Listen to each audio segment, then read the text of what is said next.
nouvelle édition de l'information. Vous suivez Eden Télévision. Madame, Messieurs, bienvenue. Voici les titres. Rebondissement dans l'affaire de placement hasardeux et à haut risque des fonds de la Caisse nationale de sécurité sociale CNSS. Vous aurez plus de détails dans cette édition. Au Nigeria, les autorités ont détruit un stock important de stupéfiants. Hors du continent, 18 mois après les Panama Papers révélant une vaste fraude fiscale, le consortium international des journalistes d'investigation ICIJ a commencé dimanche à dévoiler sa nouvelle enquête. Plus d'informations dans ce journal.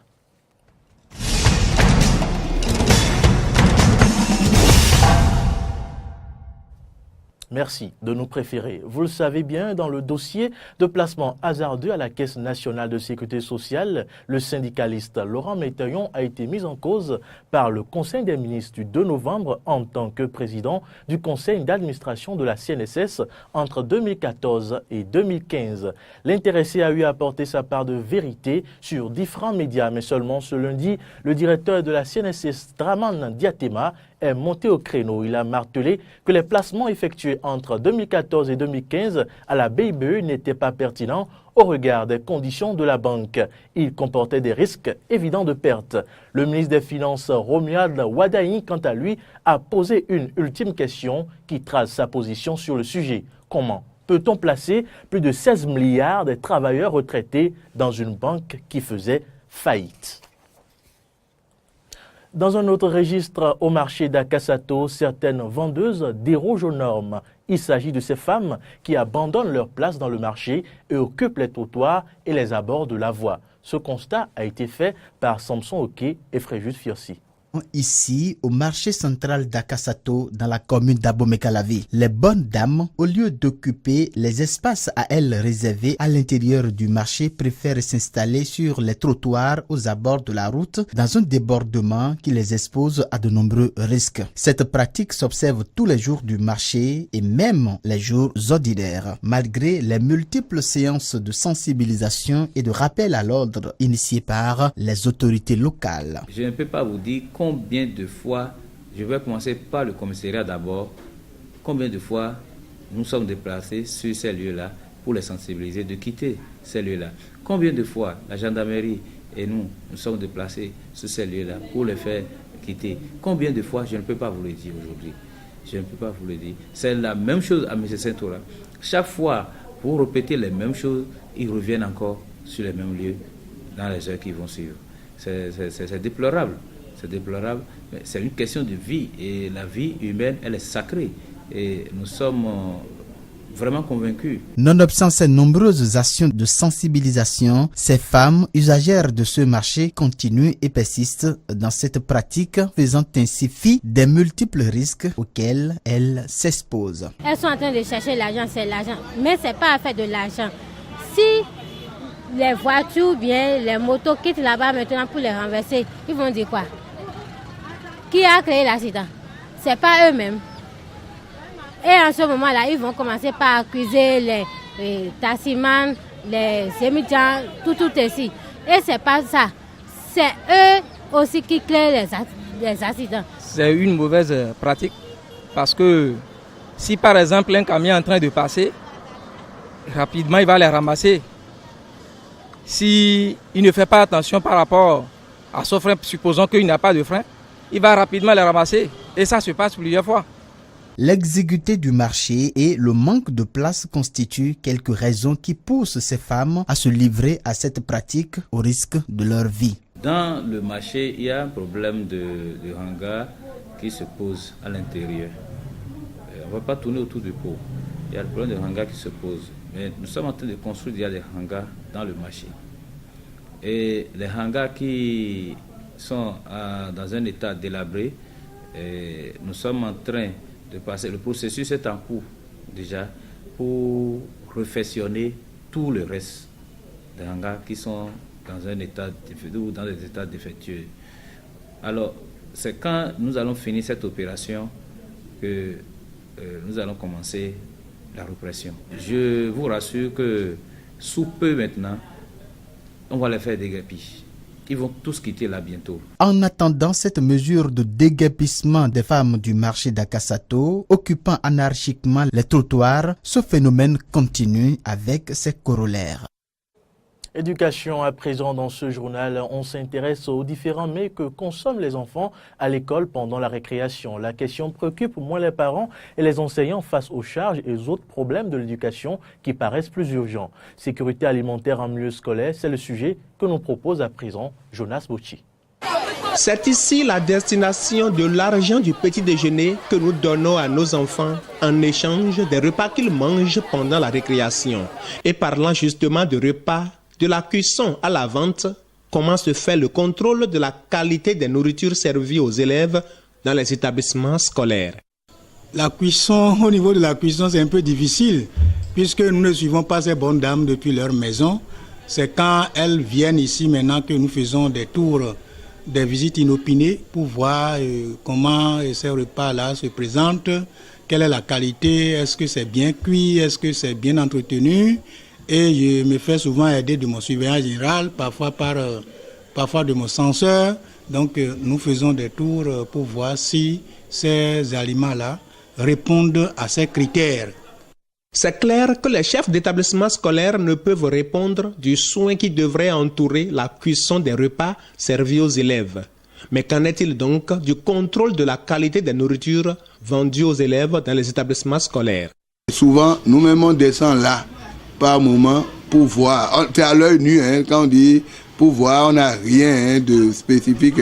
Pour voir, est-ce que le milieu dans lequel ils sont en train de vendre, c'est propre? Est-ce qu'ils ont balayé avant de commencer à servir? Parce que ce qu'ils amènent, nos apprenants prennent, nous aussi nous consommons. Et quand bien même le contrôle se fait sans aucun instrument, il faut se réjouir qu'il y a eu au moins un contrôle, car ce n'est pas toujours le cas. Les surveillants généraux sont sollicités parfois pour le faire, mais c'est très difficile. Très difficile parce que les vendeurs ne sont pas prêts à accepter le contrôle de leur nourriture. Les innombrables problèmes qui minent l'éducation au Bénin submergent le souci du contrôle de la qualité des repas servis aux élèves dans les établissements scolaires. Et pourtant, se nourrir est aussi un besoin vital, comme l'instruction qui semble détourner l'attention des acteurs de l'école, de la sécurité alimentaire, des apprenants. Place à présent au questionnement que prévoient les tests en matière de sécurité alimentaire dans les établissements scolaires et qu'est-ce qui se fait en réalité pour assurer la qualité des repas que consomment les enfants dans les écoles. C'est le second point qu'aborde également Jonas Bocci dans cette série de magazines sur l'éducation. Il y a d'abord une instruction du ministère qui demande chaque année que les vendeuses aillent aux soins, faire des visites, des examens médicaux. Un certificat de visite médicale, c'est la seule condition imposée aux bonnes dames qui voudront vendre à manger aux élèves dans les établissements scolaires. Un certificat dont la délivrance est laissée aux bons soins de ces femmes qui s'arrangent très souvent pour s'en procurer.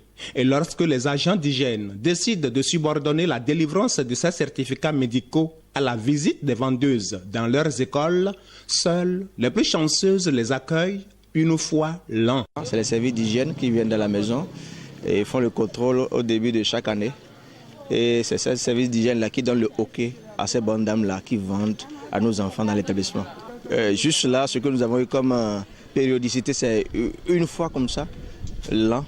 Ça n'a pas été répété 2 fois depuis que je suis là. Il y a 2 ans de cela, il y a les agents d'hygiène qui sont arrivés nous voir. Ils nous ont visités, comme ils ont vu les cuillères sur le feu, ils ont dit de continuer comme ça.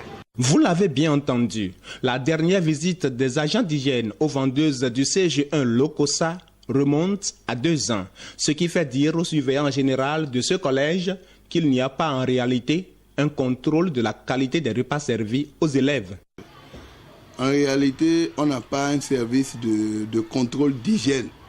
Parce que ce contrôle-là, ce service devait être fourni par soit la mairie ou l'hôpital de zone qui délivre à ces bonnes dames-là les certificats médicaux aptes à vendre comme INAP à ne pas vendre. Ça veut dire que en retour plutôt, ils doivent venir ici contrôler est-ce que ceux qui sont en train de vendre vendent dans de bonnes conditions.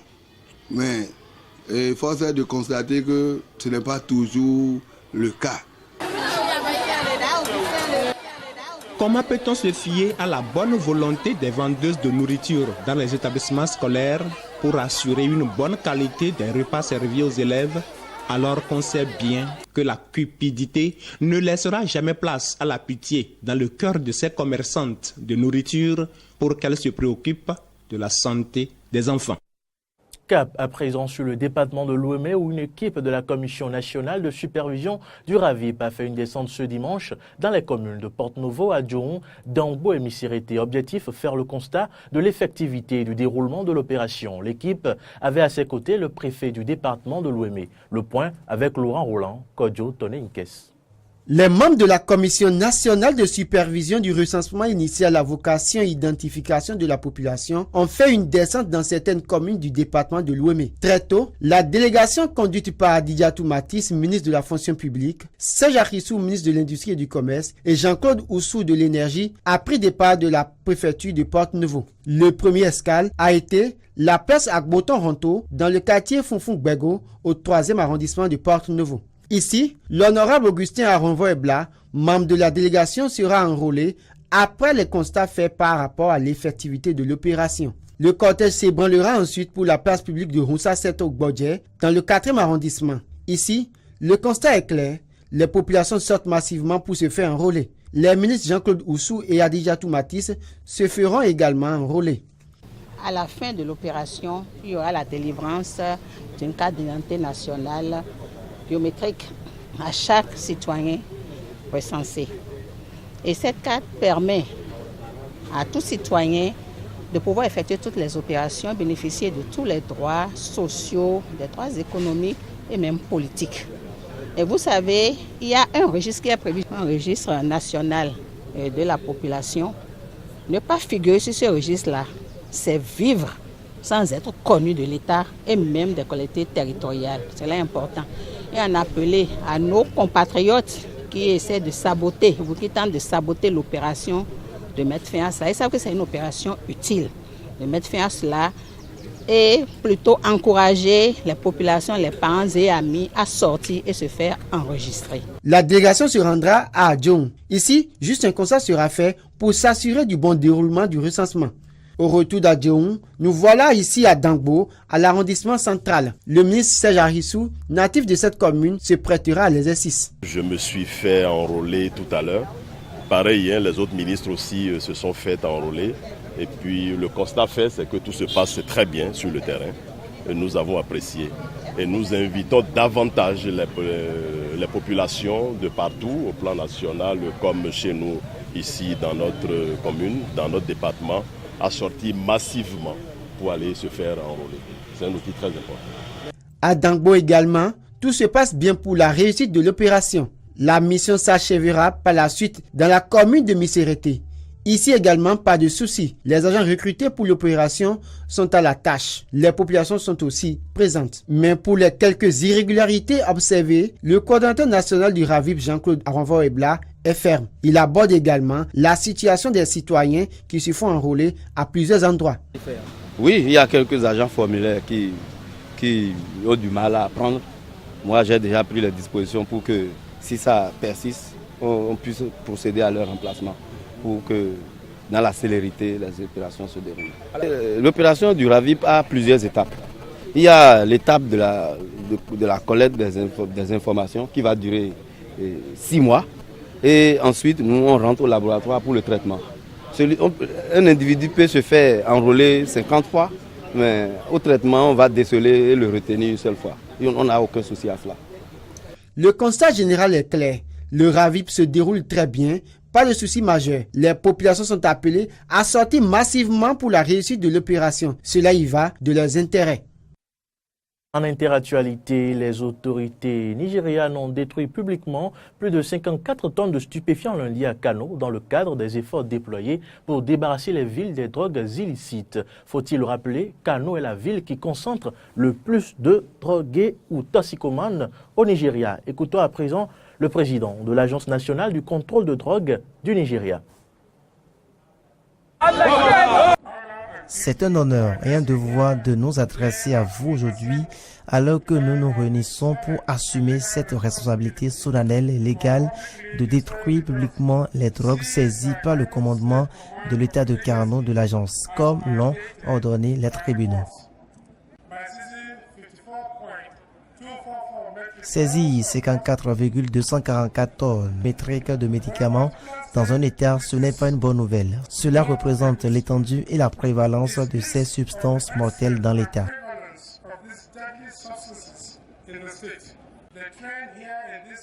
La tendance dans cet état est plus complexe parce qu'il s'agit de saisies de drogues multiples, toutes en quantité considérable. Compte tenu des statistiques disponibles et alarmantes sur la consommation de codéine dans l'état de Kano et de ses environs, il est devenu obligatoire pour nous en tant que citoyens d'utiliser collectivement toutes les influences que nos positions nous confèrent pour faire campagne en faveur d'un financement accru de la NDLEA, tout comme le fait son Excellence le gouverneur exécutif de l'état de Kano. Toujours sur le continent, les élections présidentielles, législatives, provinciales et locales en République démocratique du Congo RDC ont été fixées au 23 décembre 2018 et l'annonce des résultats provisoires prévue pour le 30 décembre 2018. Je vous propose d'écouter le président de la Commission électorale nationale indépendante et son rapporteur. Le calendrier que nous publions aujourd'hui fixe la tenue des élections en une seule séquence. Donc l'élection présidentielle, législative et provinciale en un seul jour en décembre 2018.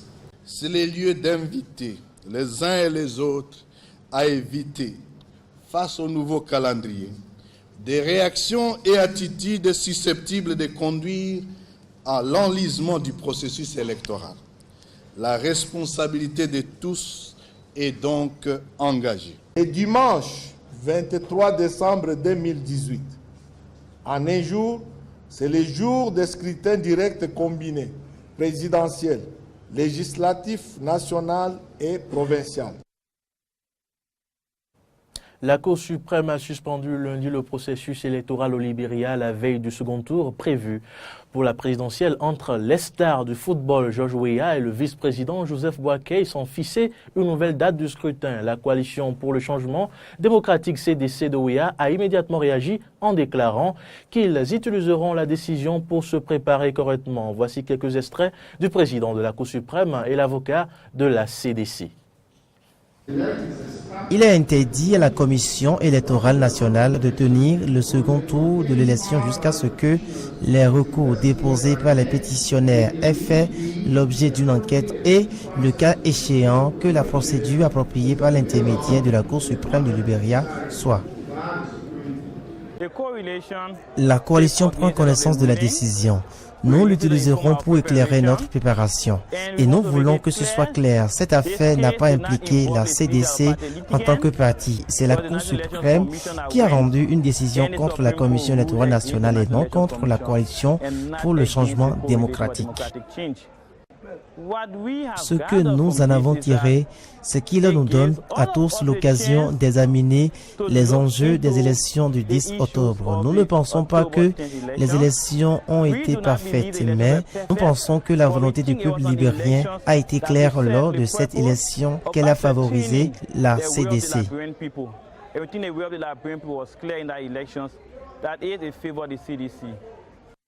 Le président zimbabwéen Robert Mugabe a limogé ce lundi son vice-président Emerson Mnangagwa, une décision interprétée par l'opposition comme une manœuvre pour ouvrir la voie à la première dame pour succéder le moment venu au chef de l'État. Grace Mugabe n'a d'ailleurs pas tardé à réclamer le poste. Le pouvoir, comme vous allez l'entendre, ne manque pas d'arguments pour justifier le limogeage du vice-président. Le vice-président a systématiquement et constamment fait preuve de manque de loyauté,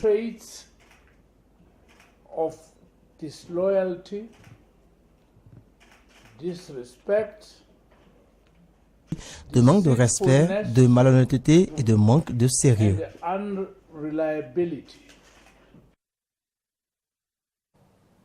Hors du continent, la COP23 s'est ouverte à Bonn en Allemagne ce lundi avec 196 pays sous la présidence du chef du gouvernement fidjien, Frank Bainimarama, qui a appelé à agir urgemment contre le réchauffement planétaire pendant qu'une étude scientifique vient de révéler que l'année 2017 sera l'année la plus chaude hors El Niño. C'est l'Organisation météorologique mondiale qui l'a annoncé en marge de la COP23. Je vous l'annonçais en titre, 18 mois après le scandale des Panama Papers portant sur une grande fraude fiscale à l'échelle internationale, c'est à présent les Paradise Papers qui révèlent une évasion fiscale mondiale astronomique de 350 milliards qui éclabousse certaines personnalités du monde entier. Ce sont là les résultats du consortium international des journalistes d'investigation ICIJ à partir d'une fuite massive de documents issus notamment des cabinets d'avocats Appleby spécialisés dans les activités offshore. On cite les proches de Donald Trump, l'entourage du Premier ministre canadien Justin Trudeau, mais aussi la reine d'Angleterre Elisabeth II en personne qui a placé plus de 11 millions d'euros aux îles Caïmans. Lundi soir, les Paradise Papers ont aussi évoqué des multinationales comme Nike qui évitent des milliards d'euros d'impôts via le Pays-Bas grâce à un jeu de filiales et de contre-croisés. C'est tout pour cette édition, mais nos informations sont aussi à suivre sur Facebook, Twitter et notre site www.benin-iden.tv. Merci pour votre attention.